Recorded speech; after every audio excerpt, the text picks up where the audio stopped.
Something I don't hear a lot of people bring up in discussion about art is the idea of artificiality, how real a given piece of media feels. Now, this might sound like some intangible hippy-dippy bullshit, but stay with me on this one.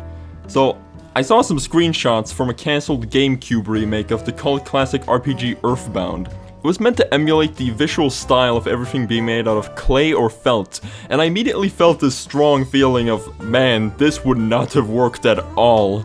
And I wondered, why did I have such an immediate feeling that this art style would not have worked for this game in particular? I know why that is. It's because a game like Earthbound puts so much effort into making its world feel grounded and real. It's a very immersive experience, and I know you're giggling to yourself right now because I'm saying that a game with talking puke and weird alternate LSD dimensions feels grounded or real, but hear me out here. The input from the player to the game is deeply connected. There's a single button you can use to simply interact with things, whatever it is. All the towns within the game feel deeply connected. If you want to go to the next town, you take a bus. If you want to get across the ocean, you have to take a boat. And most importantly, and especially so to the context of this video, the art style can very easily be translated to reality by the human brain. It's quite a typical cartoony style, but a great one at that. You can see creatures like Master Belch and imagine how he will be textured by how it's drawn. Your brain fills these in because it's an abstraction of reality, but if the game had been made with clay and felt, for me personally, it would have given this weird disconnect where I'm just watching pieces of clay and felt running around like some ghoulish haunted hobby store. But it's a weird example to talk about considering that it's a game that never came out. It was more so just the perfect way to illustrate my philosophy on this, so I'll now talk about a game that actually came out. The fairly recent Link's Awakening remake for the Nintendo Switch. I have never met another person who agreed with me on this, but I really do not like the art direction they went with. It saddens me, because Link's Awakening is one of my favorite Zelda games, and I enjoy it for many of the reasons I enjoy, Majora's Mask. It has the same surreal, creepy atmosphere, and I think both games have the graphics to back it up. Majora's Mask with its weird, angular, dirty-looking early 3D models, and Link's Awakening with its weird character designs made to look like strange abominations riding this perfect line between goofy and terrifying. Like, you would enter the boss room, the music starts playing, and ew, I hate it. It's disgusting. I need to die right now. It is simply vile. The human brain is not equipped to handle such trauma. A lot of the enemies have this gross organic looking quality to them, like the black reflective worm things that move in this off-putting way that makes it seem like they're only half sentient and the rest is instinct. I know that half of this shit is that way because of the limitations of the original hardware, but it really helped the game's atmosphere come through. In the Switch remake, all of the bosses just look like fun, bouncy cartoon characters, all the areas are way too well lit and clean looking, and the aforementioned stilted, creepy movement has been made way too lively to a point where it doesn't in any way look freaky, and worst of all, they turned my buddy Moldorm into a fucking hamburger! How could you slight me like this? Listen, as an animator myself, I totally understand the instinct to want to make the animation on all your characters look very bouncy and lively, but I think sometimes you gotta hold back for the sake of effect. I must mention how I haven't even talked about the main graphical quirk I don't like about the game, and not to mention the thing that's the most relevant to this video, the fact that everything looks like fucking plastic. Why? What possible reason is there for going with this aesthetic? This seems to be a running theme with a lot of 2010s Nintendo games. All of the Mario games for a while sort of felt like they all took place in some weird outside equivalent of a padded cell, Mario screaming for help from within the body of a brain-dead 90-year-old cancer patient. But then Mario Odyssey and Breath of the Wild came along and just sort of broke that trend. Don't know why they decided to go back on that for the Link's Awakening remake, but whatever. Now the question is, where can this art direction be successful? Good question. I think this stylistic choice has worked very well for the modern Kirby games. Kirby's Epic Yarn in specific. It's mostly because Kirby games don't have lore. There's no specific locations or world building. You start up the game, you enter fucking Ravioli Hill or some shit and you're off. A very different example where this style has worked well would be South Park. Unlike its contemporaries like The Simpsons and King of the Hill, South Park always had this feeling of teetering on the edge of complete absurdity in regards to the way it's written, and the kind of jokes they'll go for set it apart from the others and made the construction paper aesthetic work very well for it.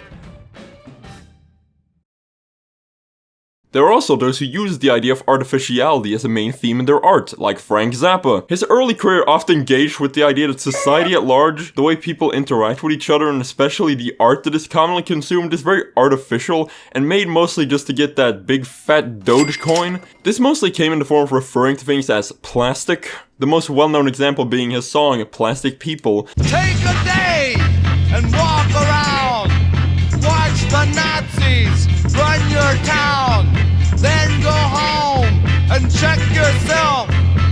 You think we're singing about someone else?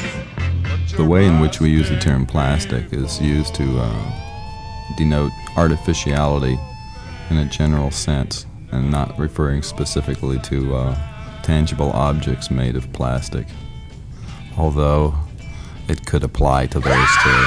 The song is built on the musical foundation of the song Louie Louie, which is particularly fitting considering that it was a staple of popular music and youth culture at the time it was written.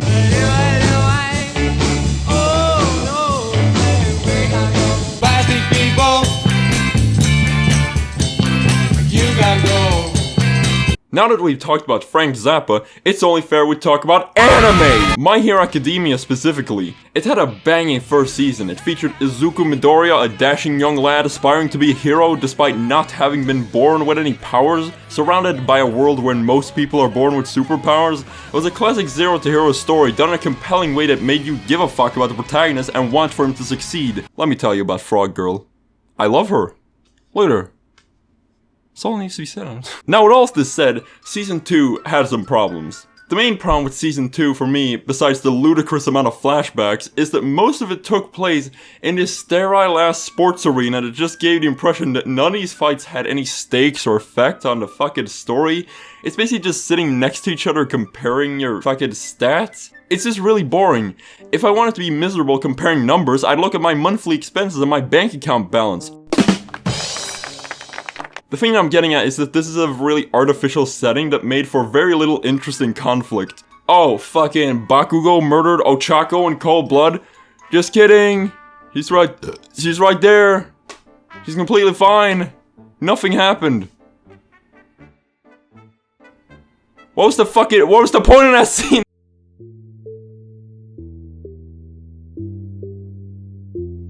Hey, what's happening, Daddy-O? It's me, your boy, Crickland. Thank you for enduring yet another one of my fucking self-indulgent rants. I want to talk about some updates. For one, the cartoon I released the update video for is coming along quite nicely. I'm getting a lot of progress done on that one, and I think you'll like the end result a lot, whenever the fuck that will be.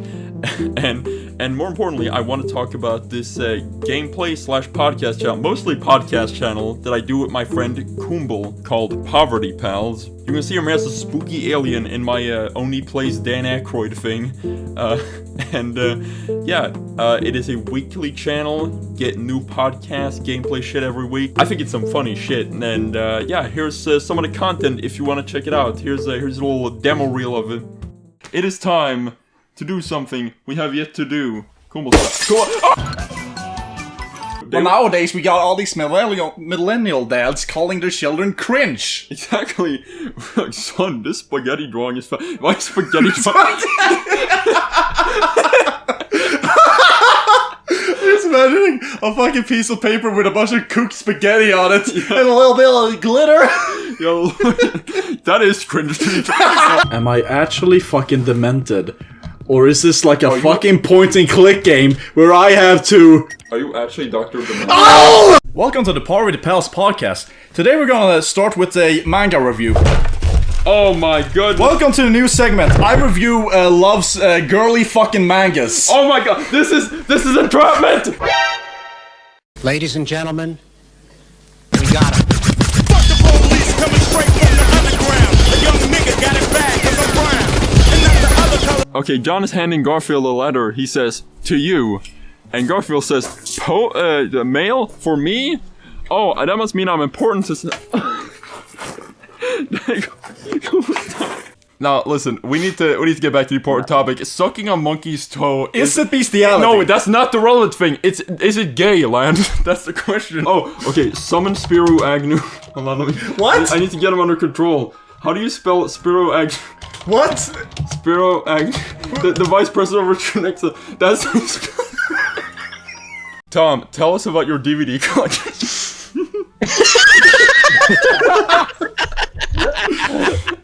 Talk about it. Okay, yeah, sure. Yeah, so I have a hobby. Wow! This Fucking hobby. crazy! You're starting like Yeah, a Martin this Luther King hobby. speech. You're like, I have a hobby. Her name is